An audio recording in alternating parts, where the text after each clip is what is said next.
With the multiplayer release of Halo Infinite coming sooner than anticipated and being widely received as positive, 343 Industry leaves a lot to be desired and a lot needs to be changed. Many Halo fans believe this could be the Halo that brings back fans new and old. But with the monetization system in place and the plans ahead, it's no secret that many fans are angry with Infinite's endless grinding towards their battle pass, and the lack of armor customization that was promised. Even I'm angry. I've played about 37 hours knocking challenges and haven't spent a dime on the game other than its battle pass. But where does that leave me? That leaves me at the great battle pass rank of 21. And don't get me wrong, it's been an absolute blast to play. It's playing it alongside friends that makes it even better and offers some great laughable moments. But what causes anger is when your absolute focus is to advance through a ranking system that essentially cripples you and throws you crutches that you can't use.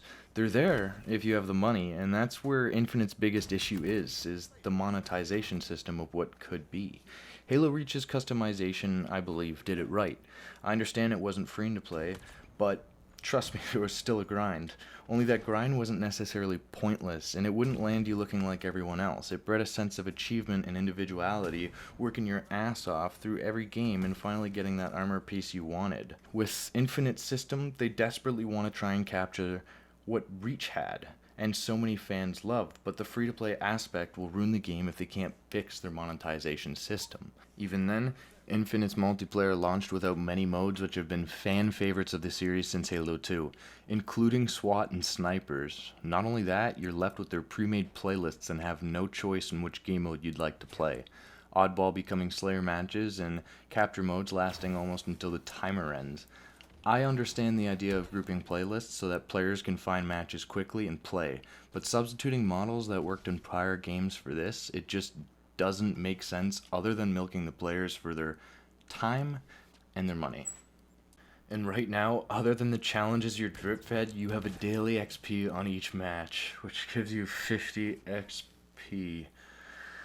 343 had said they had changed it, but they didn't change a thing. The daily challenges prior to their change was the exact same. You'd net 100 XP for every 2 matches, or 150 for every 3. That's still 50 XP a match. The Battle Pass requires you to come up with 1000 XP just to advance one level. That's leaving players that don't want to complete challenges or are just coming to casually enjoy the game to complete tons of challenges to rank up their Battle Pass, even if they had paid for it. The incentive is to drive players to buy their XP grants, to buy the grants to advance them levels. It's greedy, it's pointless, and I don't understand why they went with that idea.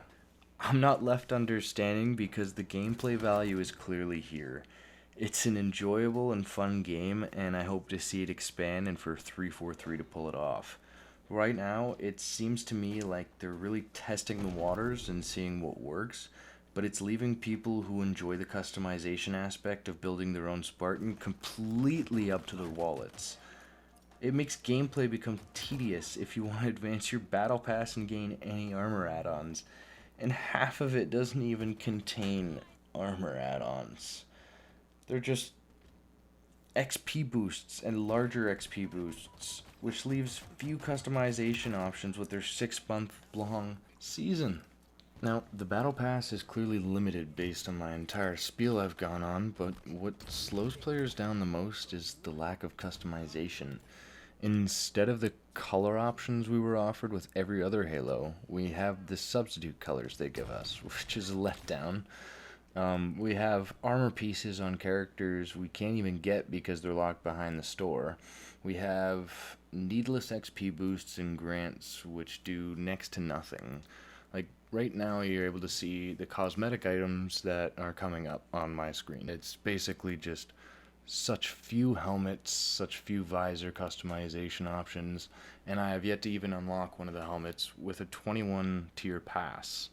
And the worst part yet is that they have certain customization pieces locked behind this paywall. Things like Carter's armor pieces are unable to be acquired, like his shoulder pad. you're left to gather all their helmets. As you can see, you can get Emil's, June's, George's, Cat's, Carter's. You start off with the Noble Sixes as well. They even offer the ODST helmet in there, which was in Reach. One of the sad things is that you're not able to get the shoulder pad that Emil has. You're not able to acquire these certain cosmetics that were included in base games prior to Infinite. It's a shame, really. The free Tenrai event has been out for a day, and I've already completed all the challenges I'm allowed to complete, which is 7, leaving only the core unlocked. This is such a letdown to what was promised for the event, especially with it being spread out over the season that is 6 months long. And having these cosmetics locked behind that store leaves so much to be desired with what they had described about cosmetics leading into the multiplayer's launch. Having items in an event locked behind a paywall does no good for the fans who enjoy the game and genuinely enjoy completing challenges, because right now I feel stuck. There's cosmetics that are locked behind these walls of money they essentially want. The stances that go for almost $20 within itself. It's a scummy practice that I would never think of 343 practicing before. But it's here and it's happening. There's $30 armor kits that you can buy, which is a sad sight to see, and things that are just completely locked behind this store. Well, to those who have stuck around and continued watching for the end of the video, I appreciate that a ton. If you liked the video, leave a like. If you didn't, dislike.